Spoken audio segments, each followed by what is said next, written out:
kaka, mbona utusalimii? Mimi nikusalimia wewe. Ulene kene ndaro kike nanje kugesho wewe. Usengile hali kwanza. Yaani wewe nanje kugesho na limnon tarage. Ali una nalima mimi yogete. Uli wapo wewe. Ulikani kene katoro kike. Nanje kugesho lene. Nikusalimia wewe. Wewe ni nani? Mimi si mkubwa wako kabisa. Wewe ni wa wapi? Au kwani hujafunzwa wewe? Kaka, tutaonana. Sasa unaniambia tutaonana mimi wewe. Wewe unanifanya nini mtu mzima kama mimi? Unaona nini hapo wewe? Wewe mtoto mdogo kama wewe unaambia tutaonana. Wewe ukanifanya lolote wewe. Muone sura mbaya wewe. Ala.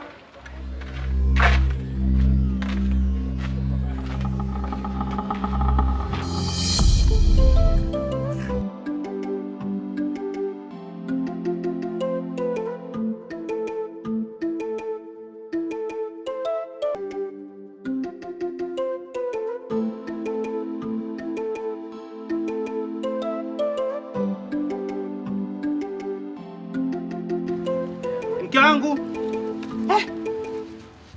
Mkangu. Sasa huyu si wanawake wengine. Mtu kaondoka. Sasa huyu mtu anaondoka, mlango kaacha wazi. Kweli? Hii mimba mingine hii. Sasa haya, kwa mfano mwizi akija hapa.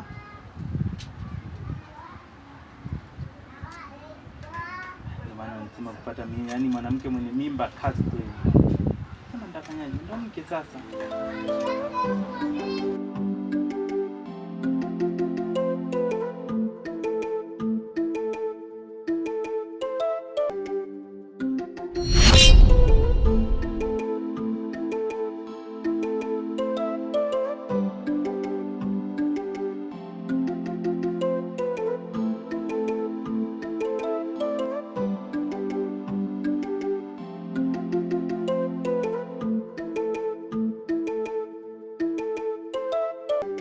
Wewe umekaa mpaka sasa hivi unategemea nini?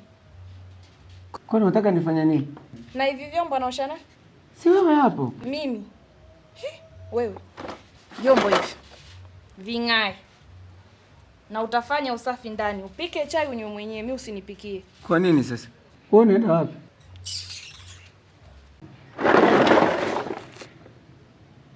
Sama vyombo nani aoshe lakini. Mimi natoka baadaye. Unaenda wapi lakini? Sandra. Sandra.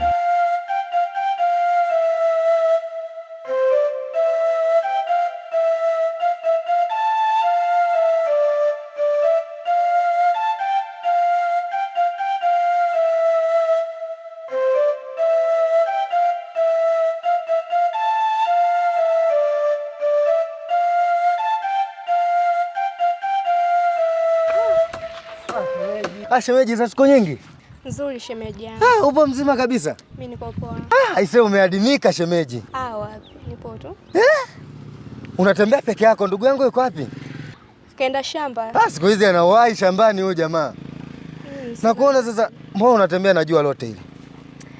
Ni kufanya mazoezi tu. Si unaona na hali yangu ilivyo? Naona unaenda kutuletea kina baba mdogo sasa. Ila unajua nini shemeji? Kakitokea kakiume, kaite jina langu. Kakitokea kakike, kaite jina la Ashura. Unajua kwa nini? Akina Ashura wana mambo yangu. Kwa hiyo msisahau hilo shemeji. Sijui unanielewa? Nimekuelewa, usijali shemeji yangu. Shemeji.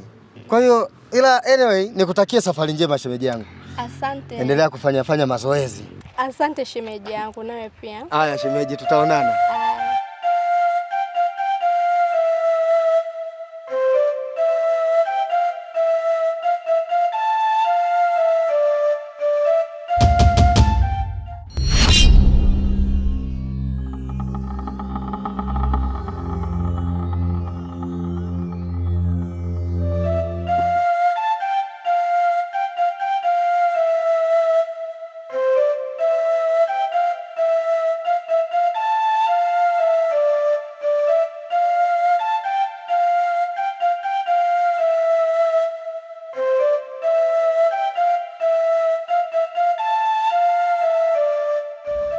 Ulikuwa wapi? Nilikuwa nimeenda kufanya mazoezi. Wewe kufanya mazoezi ndio uache milango wazi kweli? Bwana, nilikuwa nimeenda kufanya mazoezi. Mazoezi gani au unaacha milango wazi? Toka asubuhi haupo hapa. Nimerudi mimi sikuoni, ulikuwa wapi? Sitaka nikujibu nini?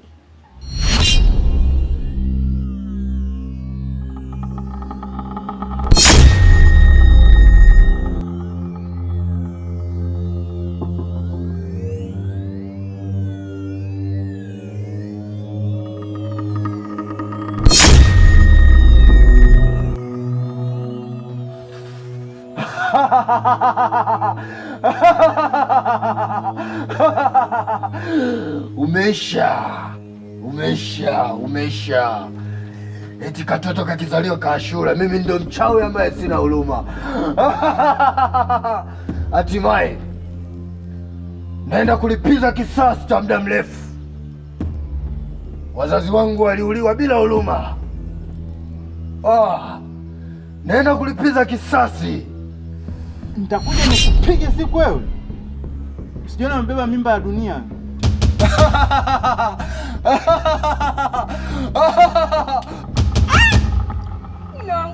Nini? Mungu, tumbo. Pole mke wangu, pole.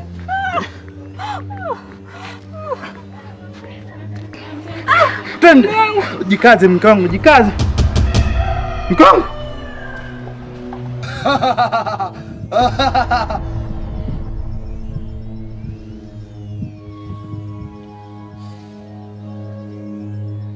Hatimaye ujanja wako umekwisha.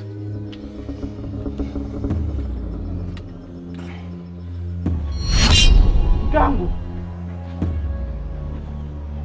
Mke wangu.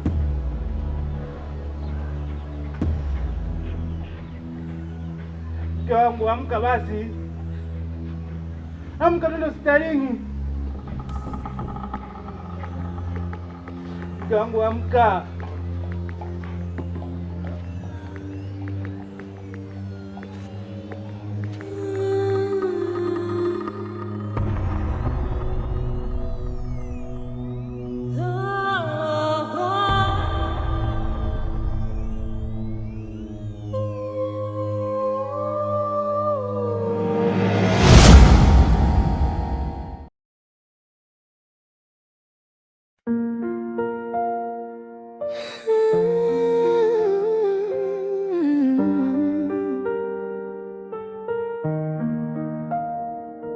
Waliniambia ninyamazie maumivu,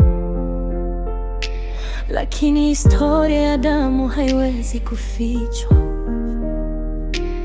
Hii si hadithi yangu peke yangu, ni kilio cha kizazi kizima.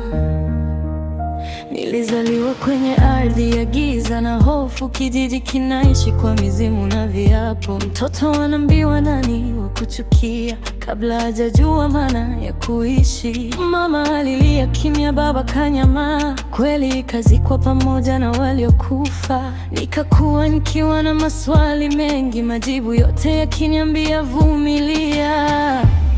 Hiki ndicho kisasi chetu, sauti ya waliodhulumiwa. Machozi ya jana leo yamegeuka nguvu, sio damu wala visu, ni ukweli na umama. Kisasi chetu kusimama pale walipotonyamazisha.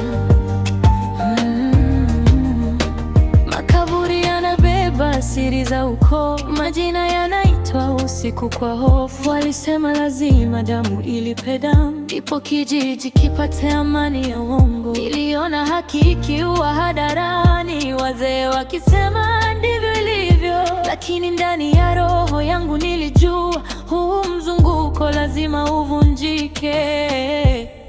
Hiki ndicho kisasi chetu cha waliotangulia. Tuliishi maumivu, tunarudisha heshima, walituita laana kabla ya makosa. Kisasi chetu ni kuishi bila hofu, kama Kama kulipiza ni dhambi, basi dunia ni mkosaji, kwa sababu haki ilinyang'anywa mchana kweupe. Nikichagua kuishi, wanasema ninasaliti, lakini ukimya wao ndo uliua wengi. Sitarudia makosa waliotutangulia, nitavunja minyororo kwa ukweli, hata nikibaki mimi